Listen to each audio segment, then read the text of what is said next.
o primeiro texto, Filipenses 1, 1 a 2. Eis a palavra do Senhor. Paulo e Timóteo, servos de Cristo Jesus, a todos os santos em Cristo Jesus, que estão com os bispos e diáconos em Filipos. Graça a vós e paz da parte de Deus, nosso Pai, e do Senhor Jesus Cristo. E agora vamos para Atos 16. Atos 16, versículo 12. Atos 16, versículo 12. E vou dar um instante para encontrar Atos. Atos 16, versículo 12. E vou ler este versículo também. De lá fomos para Filipos, colônia romana e a cidade mais importante desse distrito da Macedônia. Ali ficamos alguns dias. Toda a pessoa é como a relva e toda a sua glória é como a flor da relva. Seca-se a relva e cai a sua flor, mas a palavra do Senhor permanece para sempre. Amém. Ok, vamos começar. E quero orar antes de começar este sermão. Vamos orar. Pai, obrigado por este dia e por mais uma oportunidade de abrir a Tua Palavra aqui na nossa igreja. Pedimos a Tua ajuda enquanto começamos uma nova série na Carta aos Filipenses, para que possamos crescer em graça e sabedoria durante este tempo. Ajude-nos não só a ouvir, mas responder em obediência na nossa vida. Dá-me neste momento a presença do Espírito Santo para me guiar, para me corrigir e para me fortalecer durante a pregação, sabendo que a coisa mais importante hoje é a Tua glória no nosso meio, Pai. Oramos em nome de Jesus. Amém. Estou mesmo contente esta manhã para começar este novo estudo na Carta aos Filipenses, sabendo que durante os próximos meses a palavra de Deus vai encorajar, ensinar, corrigir e desafiar a nossa igreja, com certeza. A Carta aos Filipenses, originalmente escrita para uma pequena comunidade de fé, agora é um convite global para a igreja para abraçar contentamento, alegria, abnegação, não a partir de nós, ou a nossa igreja, mas a partir de Jesus Cristo e o seu exemplo. Acho que este estudo vai ser muito marcante na vida da nossa igreja durante os próximos meses. Principalmente porque a palavra de Deus sempre faz isso no nosso meio. Quando abrimos a palavra sempre faz este trabalho dentro de nós. Mas também porque aqui na carta, Deus vai reordenar as nossas prioridades e as nossas preocupações a partir da sua palavra. Dou-vos um pequeno exemplo. Hoje em dia vivemos preocupados com tanta coisa. Não é verdade? Tanta coisa. A nossa vida, trabalho, a nossa família, dinheiro, o futuro, o passado, o nosso propósito como cristãos e muito, muito mais. Podemos fazer uma grande lista das preocupações. E queremos crescer em Cristo, mas muitas vezes não vejamos grandes resultados e sempre ficamos frustrados. Em vez de confiar em Deus, desejamos outras coisas, pensando que se ficássemos com isto ou aquilo, a nossa vida seria bem melhor. E não estou a falar apenas sobre coisas físicas. Às vezes queremos ser diferente, ou como uma outra pessoa, desejando uma vida diferente, uma situação diferente. Uma vida sem stress, e todos queremos isso, né? Ou uma vida com mais um bocadinho de dinheiro. Neste sentido, estamos igualzinhos com as outras pessoas fora da igreja, deixando as nossas preocupações a conduzir a nossa vida.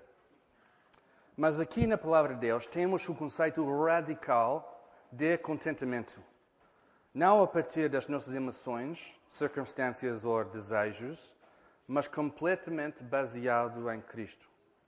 Paulo, nesta carta pequena, vai desafiar o nosso sistema interno para ser reordenado, não a partir de nós, mas por causa de Cristo Jesus em nós. Aqui encontramos uma pequena carta, só 4 capítulos, mas no mesmo tempo um estrondoso impacto na vida de um cristão. Uma chamada para seguir Cristo, não usando os nossos métodos humanos, mas os princípios que encontramos aqui na carta baseado em Cristo. E esta semana quero fazer uma introdução antes de ficar no texto de Filipenses. Para abrir as nossas mentes e corações para uma realidade maior que estava acontecendo no tempo de Paulo, do apóstolo Paulo. E tal como qualquer estudo na Bíblia, queremos olhar para o contexto, ganhando uma boa perspectiva bíblica, para que o resto do nosso estudo possa ser feito dentro daquilo que aconteceu, principalmente com esta interação entre o apóstolo Paulo e esta comunidade de fé em Filipos. Por quê? Porque queremos interpretar e aplicar o texto através do autor, sabendo que temos Deus como ator principal da Bíblia e o apóstolo Paulo como ator humano, inspirado divinamente pelo Espírito Santo, para escrever e recordar o que agora reconhecemos como a Bíblia, como a carta aos Filipenses. Queremos rejeitar, no mesmo tempo, a ideia que o texto tem na própria vida que diz alguma coisa diferente do que a intenção do autor.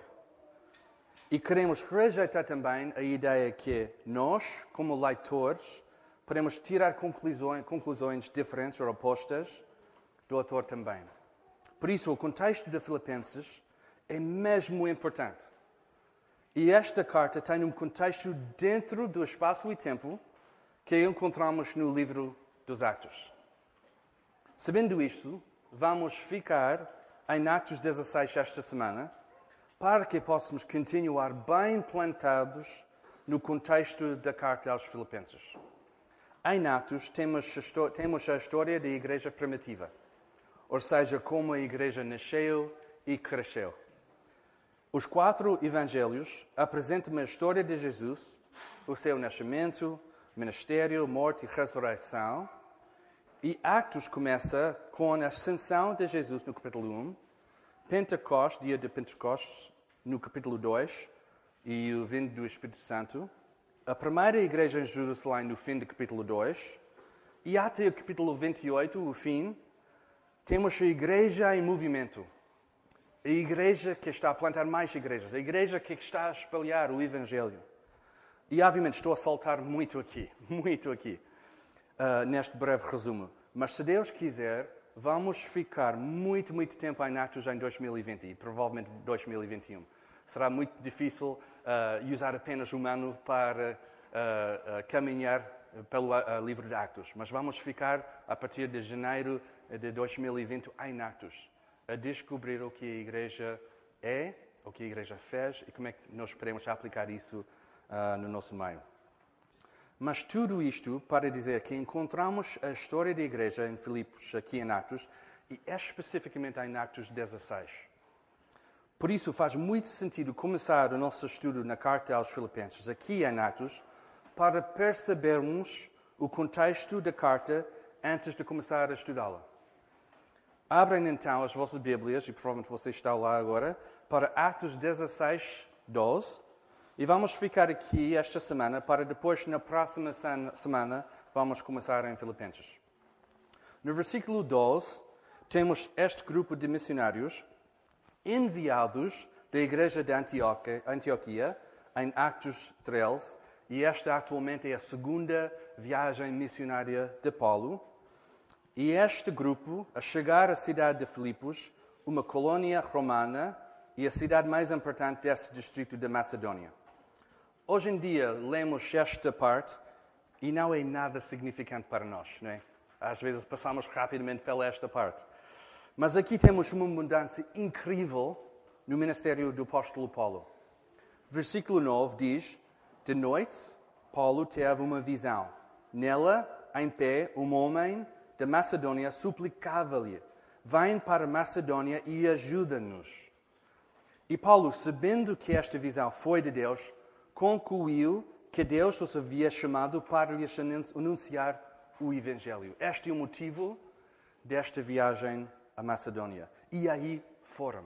E é muito interessante aqui que eles não decidiram ter mais uma visão, ou falar um bocadinho sobre isso, ou decidir mais tarde. Não, aí eles foram. E aqui temos uma coisa interessante. Paulo e os seus companheiros, nesta parte de Atos, chegaram pela primeira vez em Europa para anunciar o Evangelho. Aqui em Atos 16 encontramos as primeiras pessoas convertidas em Europa, uma mulher chamada Lídia e o carcereiro, e a primeira igreja em Europa está plantada. A primeira igreja em Europa. Bem, não sei o que vocês acham sobre isso, mas eu acho que esta é fascinante, é interessante, esta parte em Atos. Primeiro, porque o Evangelho é pregado em Europa, e segundo, porque aqui encontramos a conversão de Lídia e o carcereiro, e o resultado é uma igreja. A tal igreja que anos e anos e anos depois, o apóstolo Paulo está a escrever. Por isso, o nosso estudo na carta aos Filipenses tem este contexto. A prioridade de pregar o Evangelho, pessoas convertidas e uma pequena igreja que começa. Ok, vamos estudar em Filipenses. Vai ser um resultado dos acontecimentos aqui em Atos e o relacionamento próximo entre o apóstolo Paulo e esta pequena igreja, esta comunidade de fé. Deixe-me dar alguns exemplos.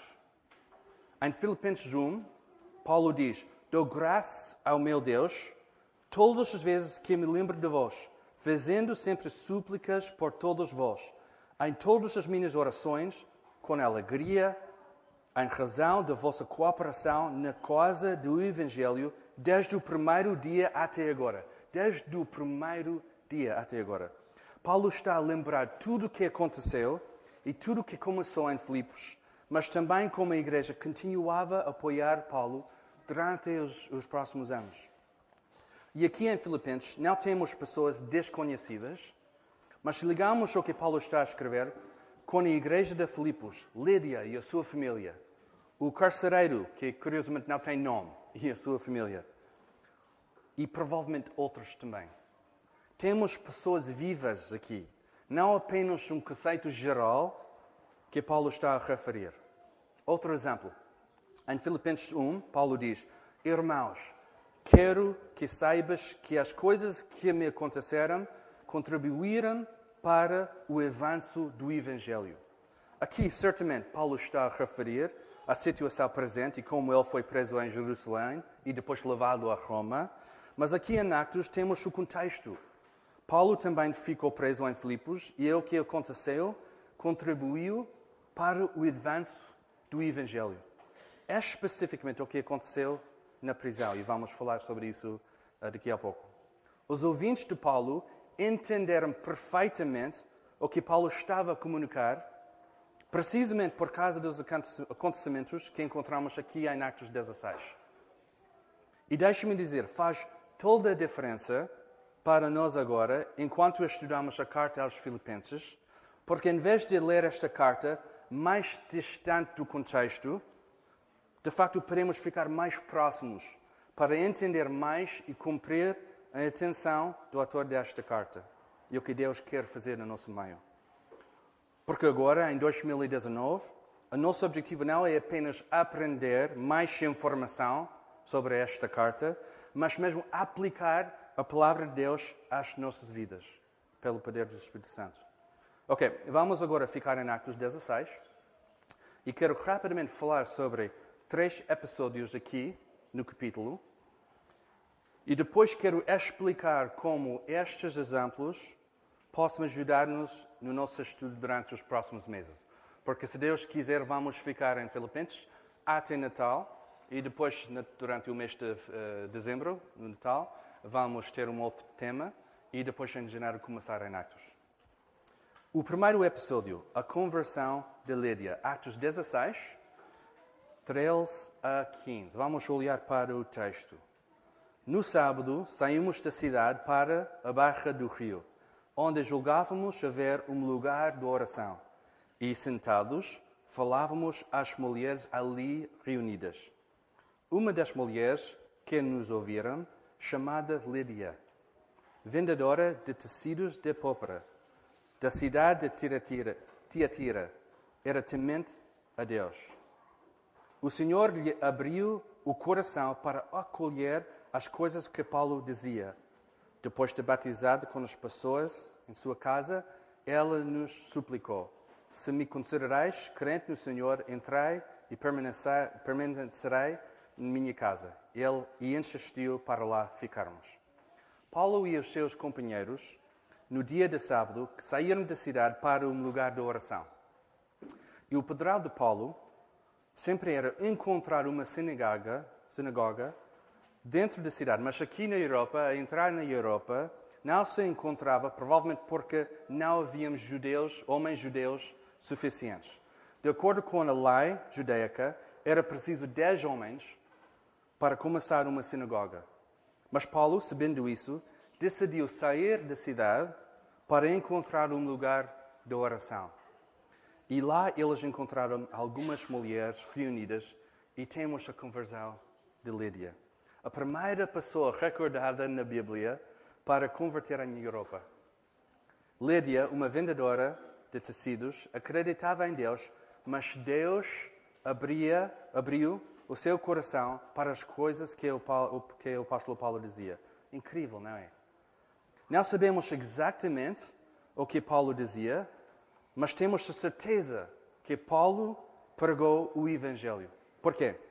Porque em versículo 10, Paulo concluiu que Deus os havia chamado para anunciar o Evangelho.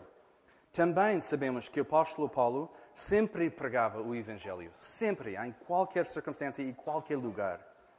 Nas suas palavras disse: pois resolvi nada saber entre vós, a não ser Jesus Cristo e este crucificado. Foi sempre o padrão de Paulo. Temos a certeza que Paulo pregou a coisa mais importante: a morte e ressurreição de Jesus, a parte que estava em falta na vida de Lídia. A Lídia aqui é salva não porque ela acreditava em Deus, mas porque ela acreditava em Deus que enviou o seu Filho ao mundo, o nosso Salvador. Se fosse possível ser salvo apenas por acreditar em Deus, sem Jesus Cristo, todos os dias seríamos salvos. Em Romanos 10, 1 a 4, Paulo explica porquê e diz: irmãos, o desejo do meu coração e a minha súplica a Deus em favor de Israel é que ele seja salvo. Porque posso testemunhar de que eles têm zelo por Deus, mas não com entendimento. Pois, não reconhecendo a justiça de Deus e procurando estabelecer a sua própria justiça, não se sujeitaram à justiça de Deus. Pois Cristo é o fim da lei para a justificação de todo aquele que crê. Encontramos aqui um conceito muito, muito importante. Lídia acreditava em Deus, ou seja, ela tinha zelo por Deus, mas sem entendimento. Paulo pregava o Evangelho para ligar entendimento com zelo para que ela pudesse ser salva. E atenção, quem abriu o coração de Lídia foi o apóstolo Paulo? Claro que não. Foi o próprio Deus que abriu o seu coração para acolher as coisas que Paulo dizia. A palavra pregada produziu, neste caso, um coração novo, uma nova conversão. Às vezes temos medo de partilhar o Evangelho no nosso meio, eu sei isso. E às vezes temos vergonha ou não sabemos as palavras certas para usar. E não sei como explicar como Deus faz este milagre, mas Ele sempre usa a palavra pregada e partilhada para salvar pessoas. Deus usa a palavra pregada e partilhada para salvar pessoas. Por isso não faz nenhum sentido que não sabemos como anunciar o Evangelho, porque é Deus que usa as palavras para salvar pessoas. Sim, claro, não foi o apóstolo Paulo que salvou Lídia, mas Deus usou a obediência dele. Porque Paulo respondeu em obediência à visão de Deus para ir à Macedônia e a sua fidelidade para pregar o Evangelho ao grupo das mulheres aí reunidas. A nossa salvação, tal como Lídia, é encontrada exclusivamente em Jesus Cristo. Não temos salvação apenas por acreditar em Deus e sem fé em Jesus Cristo. Temos de ter estas duas coisas ligadas. E a Bíblia sempre liga estas duas coisas. Acreditar em Deus e por causa de Jesus Cristo. Fé em Jesus Cristo. Os heróis da fé no Velho Testamento que morreram antes de Cristo acreditaram na promessa de Deus. E a fé deles foi acreditada por Deus. Não pela sua justiça própria, mas pela justiça de Deus. O segundo episódio, a jovem com o espírito mau. Atos 16 a 24. E temos estas em sequência. Primeiro com Lídia e agora com este episódio com a jovem com o espírito mau.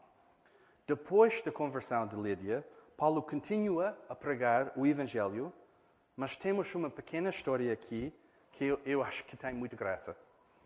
Paulo e Silas, quando íamos ao lugar de oração, estão confrontados com uma jovem que tinha um espírito adivinhador e a fazer isto ganhava muito dinheiro, muito lucro aos seus senhores. E em versículo 17 diz, seguindo Paulo e a nós, ela gritava, estes homens são servos de Deus Altíssimo. Eles vão anunciam o caminho da salvação. Ela fez isso por muitos dias. E esta é a parte que eu acho que tem muita graça. Mas Paulo, diz a Bíblia, já aborrecido, ou muito irritado, ou zangado com isso, voltou-se e disse ao Espírito, eu te ordeno, em nome de Jesus Cristo, que saias dela. E na mesma hora ele saiu. Bem, a parte hilariante para mim deste episódio é quando o apóstolo Paulo está irritado com isto. Primeiro dia, ok, está tudo bem. Segundo dia, o terceiro dia, ok, basta. Não é? E ele expulsa o demónio no poder de Jesus. Não sei porquê, mas acho que tem muita graça. Obviamente, a jovem estava a dizer, esta é a parte interessante, a jovem estava a dizer as coisas certas, mas no sentido errado. É interessante aqui que está afirmado aquilo que sabemos de Tiago 2,19. Também os demónios acreditam e até tremem.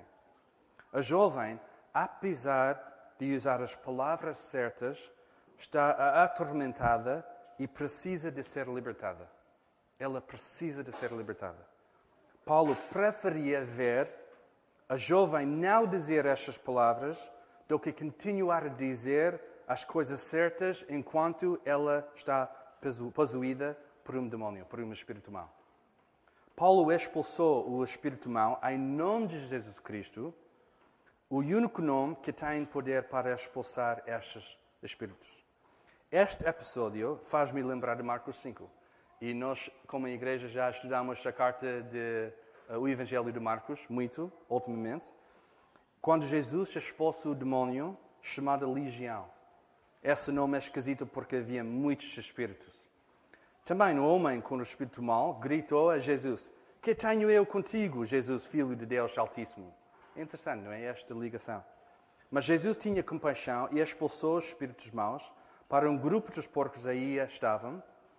E eles foram, e vocês sabem da história, foram para o mar e afogaram-se. Esta provocou uma má reação com as pessoas aí. E eles pediram, esta é curiosa, não é? Pediram Jesus para sair do seu território. E aqui em Atos temos os donos do jovem irritados, completamente irritados com esta coisa. A não perceber a libertação desta jovem. Provavelmente, obviamente, com o dinheiro que agora eles não vão ganhar. Em versículo 19 diz, quando viram que a esperança do seu lucro havia desaparecido, seus senhores prenderam Paulo e Silas e os arrastaram para a praça perante as autoridades.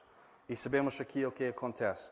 A multidão tirou as roupas de Paulo e de Silas, espancou-os com varas e colocaram-nos na prisão e aí encontramos o terceiro episódio. Por isso temos esta sequência. O terceiro episódio é a conversão do carcereiro. Atos 16, 25 a 34. Paulo e Silas, no terceiro episódio, estão presos depois de serem espancados e sem nenhum julgamento. Sem falar, sem julgamento, sem hesitação, estão presos. O carcereiro está ordenado para guardar os prisioneiros com segurança. E por isso, ele coloca Paulo e Silas no interior da prisão, o lugar mais seguro, e prende aos pés ao tronco. Imagina, os pés ao tronco. Mas, e como podem imaginar, este não é um lugar feliz para Paulo e Silas. Mas o que encontramos aqui, em versículo 25, é mesmo incrível. É mesmo incrível. E vou ler esta parte. Por volta da meia-dia, Paulo e Silas... Meninos, estamos a prestar atenção? Por volta da meia-noite, Paulo e Silas estavam a dormir? Sim? Estavam a dormir? Meninos aí, estavam a dormir? Sim? Não, com certeza não. Por volta da meia-noite, Paulo e Silas oravam e cantavam hinos a Deus, enquanto os presos os escutavam. De repente, houve um terremoto tão intenso que os alicerces da prisão foram abalados e logo todas as portas se abriram e as correntes de todos se soltaram. O carcereiro acordou e, vendo abertas as portas da prisão, sacou a espada para suicidar-se, supondo que os presos haviam fugido. Mas Paulo gritou para ele: não te faças nenhum mal, porque estamos todos aqui. E ele pediu luz, correu para dentro e, trêmulo, prostou-se diante de Paulo e Silas. Levando-os para fora, disse: Senhores, que é preciso de fazer para ser salvo? Eles responderam: crê no Senhor Jesus e tu e a tua casa sereis salvos. Então, pregaram a palavra de Deus a ele e a todos os que eram da sua casa. Paulo e Silas, em vez de ficar frustrados e despontados, oravam e cantavam hinos a Deus. Na pior situação possível, a primeira coisa que eles fizeram era louvar a Deus. A primeira coisa era louvar a Deus. Foram presos sem julgamento, foram espancados sem motivo, foram injustamente acusados, tinham tudo e mais alguma coisa para exclamar: Deus não foi justo. Não merecemos este tipo de tratamento. Somos os teus servos, Deus. Merecemos mais do que isto. Seria a minha resposta naquela situação, com certeza. Mas não, estavam a orar e estavam a cantar hinos a Deus.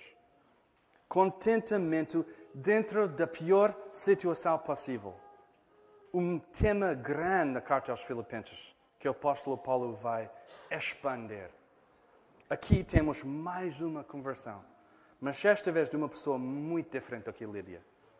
O carcereiro provavelmente foi um antigo soldado romano, porque normalmente depois da carreira de soldado foram apontados para serem carcereiros. Os soldados romanos não foram permitidos casar durante o serviço militar. E aqui encontramos este carcereiro já com família. Também, durante o tempo do Império Romano, se escapasse qualquer prisioneiro, a pessoa responsável, neste caso o carcereiro, seria punido com a morte. Por isso, na história, temos o carcereiro que estava quase a suicidar-se com a espada, enquanto Paulo grita: não te faças nenhum mal, porque estamos todos aqui.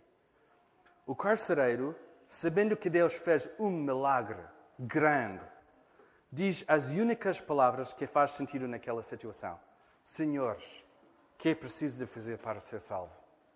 Mais uma vez, Paulo explica a simplicidade do Evangelho e continua a pregar a palavra de Deus. E qual é o resultado?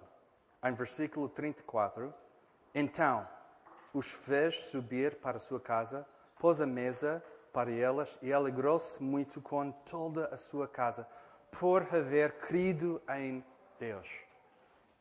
3 episódios importantes na segunda viagem missionária do Paulo, com contexto que vai ser muito importante enquanto estudamos a carta aos Filipenses. Vai ser importante. Sem o contexto, vai ser muito difícil entender as palavras de Paulo em Filipenses. Vai ser quase impossível. Dou-vos um exemplo. Em Filipenses 4, Paulo vai dizer: posso todas as coisas naquele que me fortalece. E este é um versículo muito conhecido. Yeah? Muito conhecido. Mas, infelizmente, este versículo é constantemente tirado fora de contexto e está a ser usado descuidadamente. Não sei quantas vezes já ouvi um atleta dizer isto ou uma tatuagem com Filipenses 4 trails, e não estou contra tatuagens. E ninguém se liga com a profundidade deste versículo. Okay? Ninguém se liga com a profundidade deste versículo. Paulo não está a falar sobre a possibilidade de marcar 20 num teste ou ganhar o campeonato. Ele está a falar sobre a possibilidade de estar nas piores circunstâncias na tua vida e continuar a louvar Deus.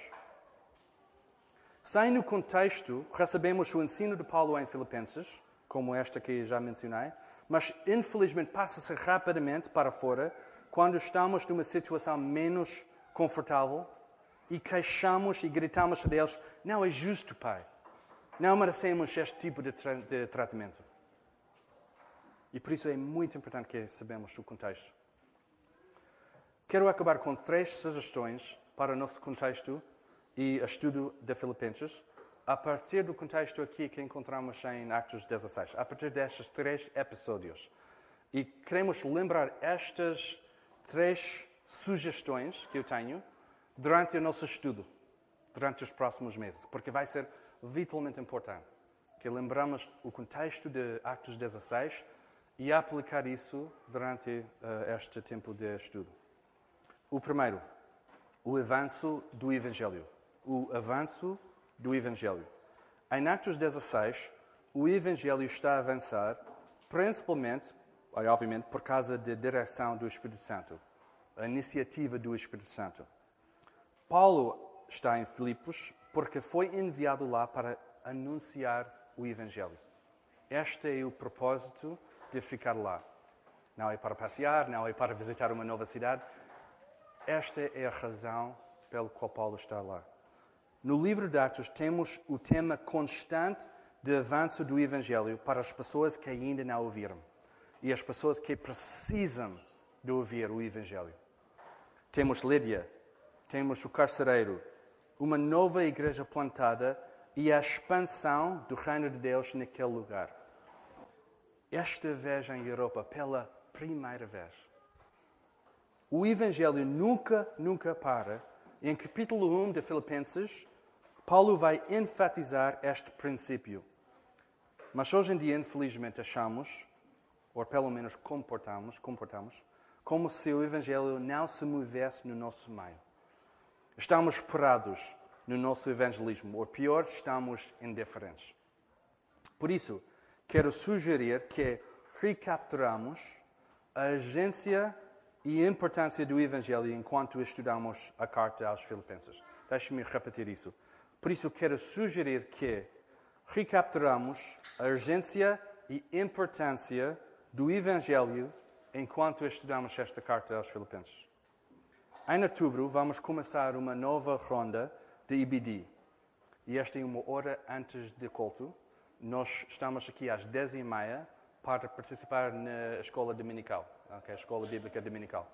E esta é uma boa oportunidade de participar na vida da igreja, estudar algumas coisas, estudar a Bíblia e ficar conosco uma hora antes do culto. Por isso, todos estão convidados. Mas o que eu quero fazer é, na minha classe de EBD, vamos estudar o Evangelho e o evangelismo. E não só estudar, queremos pôr em prática aquilo que Jesus e a palavra dizem. Okay? Porque queremos pôr esta como uma prioridade. E por isso, na minha classe, a partir de outubro, vamos estudar o Evangelho e o evangelismo. Não para aprender métodos humanos, mas para mergulhar na palavra de Deus e declarar como o apóstolo Paulo diz: não me envergonho do Evangelho. Ele é o poder de Deus para salvar todos os que creem, primeiro os judeus e também os não-judeus. O Evangelho é o poder de Deus para salvar. enquanto estudamos a carta aos Filipenses, queremos fazer esta pergunta. Estás aqui para avançar o Evangelho no nosso meio ou estás aqui para brincar igreja? Podes afirmar o que Paulo disse, que não tens vergonha do Evangelho ou ainda estás a esconder? Aqui nesta igreja decidimos avançar em várias frentes. E em particular a frente de plantar uma nova igreja. Estás conosco neste avanço ou estás aí sentado e parado no banco de suplentes? Segundo, o poder de Deus em salvação. O poder de Deus em salvação. Em Atos 16, somos testemunhas do incrível e criativo poder de Deus em salvação. No primeiro episódio, Deus abre o coração de Lídia.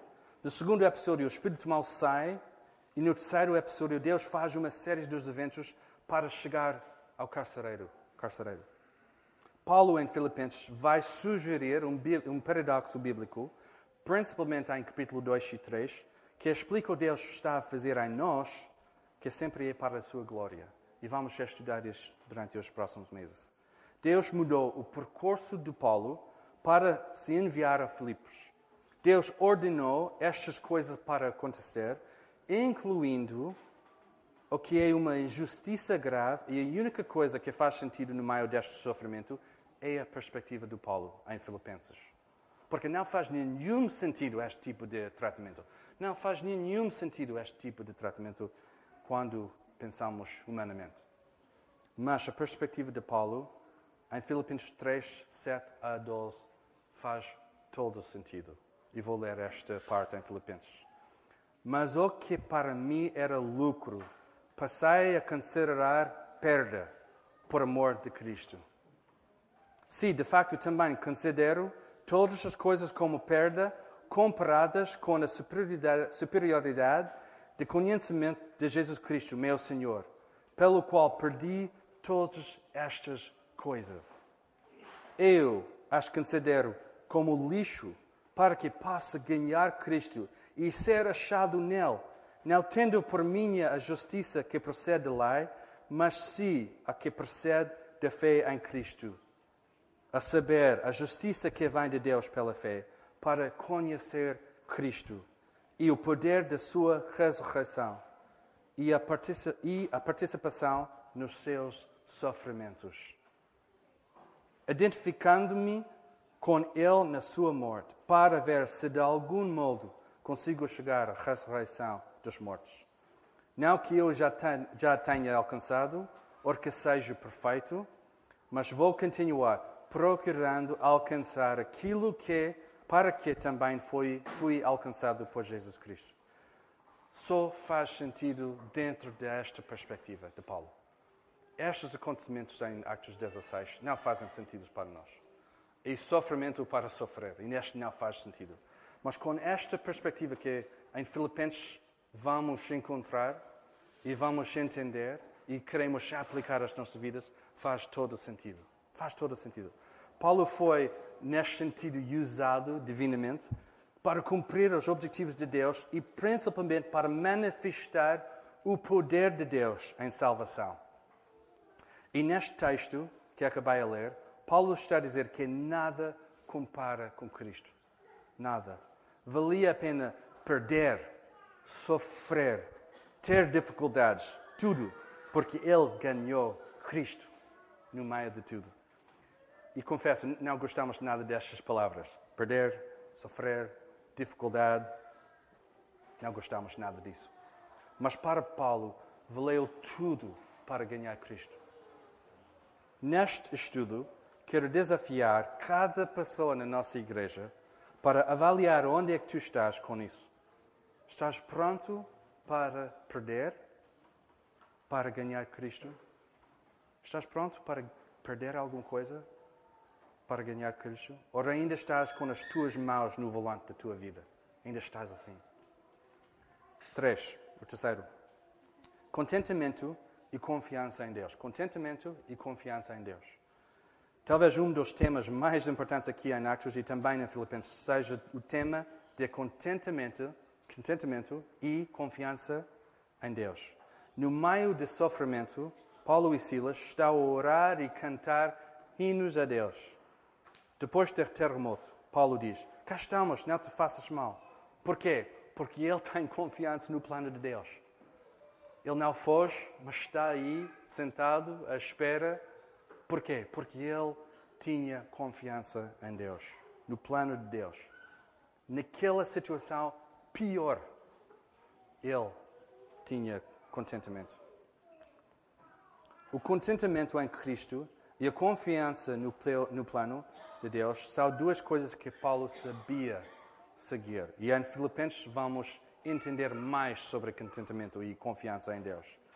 Uma parte do trabalho de um pastor é entender onde é que estão os membros da igreja. Este não é tal simples, não é uma coisa tão simples, mas parte das responsabilidades de um pastor, dos pastores desta igreja, é saber mesmo onde é que estão as pessoas, espiritualmente falando, para saber a ICG da congregação. Quero dizer isso com cuidado, mas temos de crescer como igreja em contentamento e confiança em Deus, porque a nossa ICG não está dentro dos limites normais. Posso dizer isso? Não está dentro dos limites normais. Porque queremos crescer e devemos crescer em contentamento e confiança em Deus. E como podemos crescer em contentamento e em confiança em Deus?